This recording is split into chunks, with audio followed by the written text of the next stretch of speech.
एक श्वेता दी ने कुछ पैसे भेजे थे, उसकी बड़ी बहन ने पैसे भेजे थे और अंकिता उसको सपोर्ट कर रही थी फाइनेंशियली। ये 3 लोग थे जो फाइनेंशियली सपोर्ट कर रहे थे। इस बीच में वो यूएस भी गया, डायरेक्शन का कोर्स भी किया, लेकिन was a very strong person कि उसने नाम पाने के लिए या फिर काम करने के लिए नहीं किया। वो हमेशा उसको जो चाहिए वो चाहिए बस। मतलब उसने फिल्म करने की कोशिश की तो सीरियल को लात मार दिया, फिल्म कोशिश की। राइट। तो अंकिता, आप ये कह रहे हैं कि अंकिता एक बहुत अच्छी दोस्त थी और उन्होंने अपनी दोस्ती, जैसे ब्रेकअप हुआ आप समझ जाओ सातों जन्म के दुश्मन बन गई।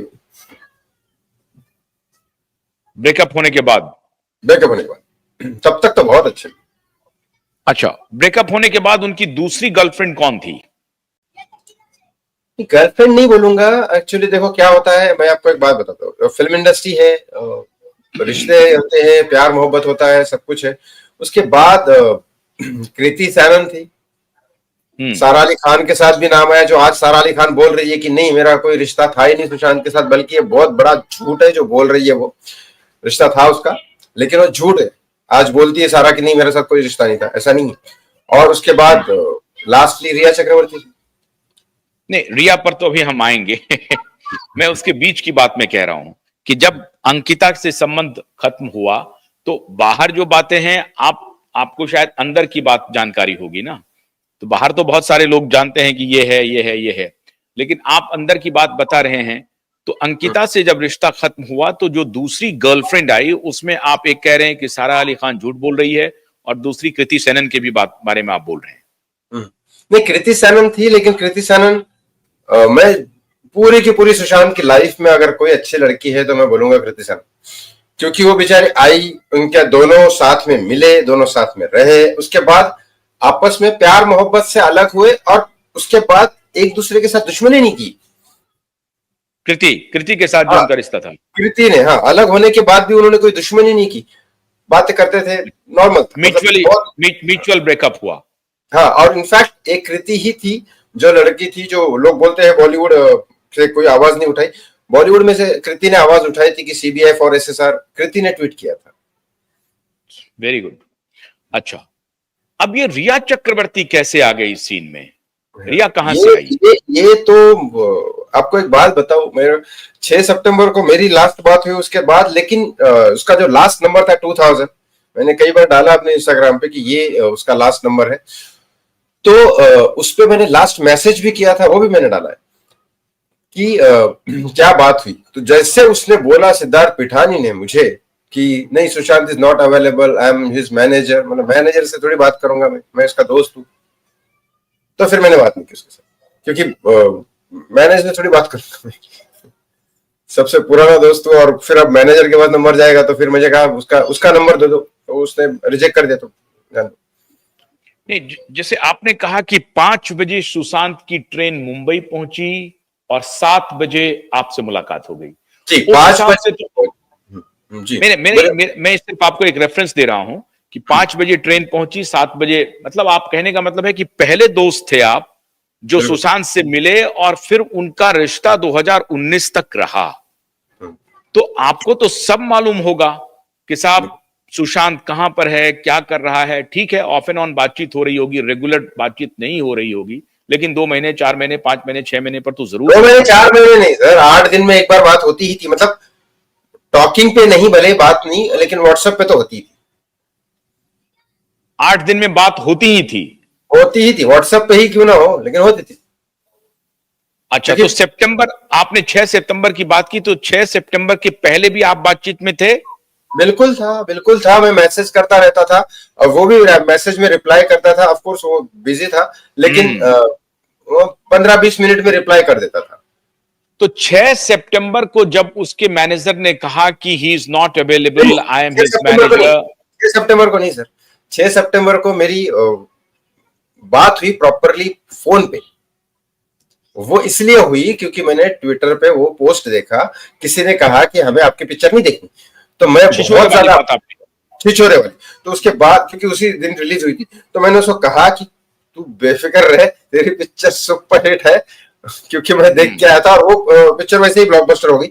तो मैंने उसको बस बोला था कि तेरी पिक्चर सुपर हिट है, कोई प्रॉब्लम नहीं है। और बाद में उसके साथ वो लास्ट मेरा टॉक लास्ट था। उसके बाद अच्छा, उसके बाद आपकी जब तो मैनेजर ने मेरा उसे अक्टूबर में मेरी बात व्हाट्सएप मैसेज किया था, जो क्योंकि फोन नहीं लग रहा था, जो उसका नंबर था 9819 वाला स्टार्टिंग जो होता है, वो उसका नंबर था, लोगों को पता होगा, जानते हैं। तो उस पे जो बात हो रही थी वो बात नहीं हो रही थी, वो फोन नहीं लग रहा था। तो मैंने और 2 नंबर थे उसके, उस पे भी बात की, उस पे भी नहीं लग रहा था। तो फिर उसके बाद मैंने एक व्हाट्सएप नंबर था ये 2000 लास्ट वाला, तो उस पे मैंने मैसेज किया, तो hi I am Siddharth, Sushant is not available, I am this manager, who is this. मुझे बात ही नहीं करनी, फिर मैं मैनेजर से बात करूंगा क्या? आपके नेट उसके पे बाद कुछ कनेक्टिविटी प्रॉब्लम आ रही है, इज इट ओके? वहां दिक्कत हो रही है? हाँ, अब ठीक हो रही है, अब आ रही है, हाँ बिल्कुल ठीक है। हाँ, तो जब वो मैनेजर ने आपको कह दिया, उसके बाद आपने बातचीत बंद कर दी? नहीं, उसके बाद मुझे मन ही नहीं किया, मतलब किसी और से थोड़ी ना बात करूंगा, मेरा दोस्त है तो मैं डायरेक्टली बात करूंगा, मैनेजर से थोड़ी बात करूंगा। इसका तो फिर मतलब है मैंने कि अक्टूबर ऑनवर्ड्स सुशांत पूरी तरह से आप जैसे मित्र से भी धीरे धीरे दूर हो गए थे, कट गए थे, या काट दिया गया था? नंबर ही नहीं चल रहा था ना सर, नंबर ही नहीं चल रहा था, बात किससे करें, नंबर ही नहीं चल रहा था। और मैं जब से सुशांत यहाँ आया तब से लेकर एंड तक मैंने उसके फैमिली में से सिर्फ एक बार फोन में रिसीव किया है।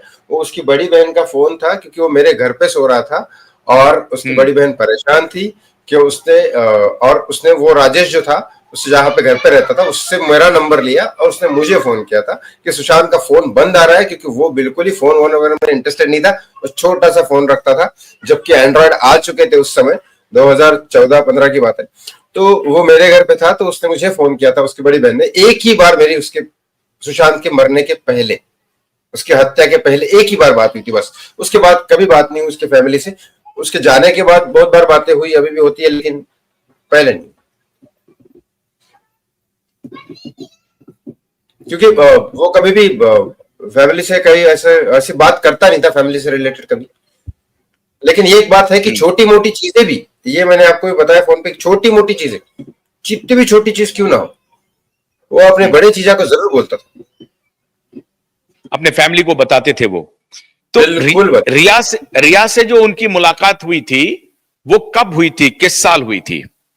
ये हुई 2019 नवंबर में।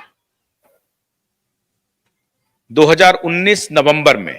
अक्टूबर एंड में या नवंबर स्टार्टिंग में हुई। मतलब मुलाकात तो पहले भी हुई थी, लेकिन जस्ट नॉर्मली जानते थे। लेकिन यहाँ प्रॉब्लम हो गई सर कि बहुत दिक्कत हो गई थी। एक फिल्म आने वाली थी, सड़क 2, आपको पता होगा अच्छे से। सड़क 2 फिल्म जब स्क्रिप्ट लिखी जा रही थी, तब रिया चक्रवर्ती महेश भट्ट के बहुत पीछे पड़ी थी कि मुझे इस पिक्चर में ले लो। लेकिन महेश भट्ट का पूरा दिमाग सेट था कि मुझे इस पिक्चर में आलिया भट्ट को लेना है, पूजा भट्ट को लेना है, संजय दत्त को लेना है, और आदित्य राय कपूर या फिर सुशांत सिंह राजपूत को लेना है। इसके बाद 2 ही ऑप्शन थे। तो उसके बाद आदित्य राय कपूर तो रेडी थे, लेकिन उस समय रिया चक्रवर्ती का बॉयफ्रेंड था आदित्य राय कपूर। और रिया चक्रवर्ती ने महेश भट्ट को बोला था कि मुझे लोगे तो मैं आदित्य को बोलूंगी कि भाई मेरे साथ में आ जाए। तो महेश भट्ट को कहीं ना कहीं से ब्लैकमेल की तरह लग गई कि रिया मुझे ब्लैकमेल कर रही है, फिर ऐसा हो रहा है। इसके बाद रिया को उसने गेम फेंका कि भाई चल ठीक है, मैं तेरे को लेता हूं, आदित्य राय कपूर को लेके। लेकिन बाद में आदित्य राय कपूर ने मना कर दिया। तो फिर महेश भट्ट ने कहा कि चलो मेरा second option was the Sushant Singh Rajput. Rhea Chakraborty इतनी खतरनाक है, और अपने आप को बनाने के लिए कुछ भी कर सकती, आप समझ जाओ, किसी भी हद तक जा सकती है अपने आप को सक्सेसफुल बनाने के लिए। क्योंकि आपने देखो, मैं हमेशा बोलता हूं कि जैसे भी है रिया चक्रवर्ती, लेकिन उसकी किस्मत तो बहुत अच्छी थी। जब भी उसको लड़के मिले, करोड़पति ही मिले। कैसे फंसाती है, क्या फंसाती है, मुझे भी समझ में नहीं आया।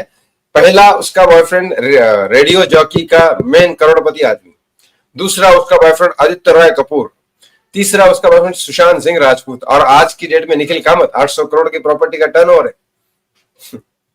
और उसकी क्या औकात है? 25 लाख रुपए का इनकम है उसका साल का।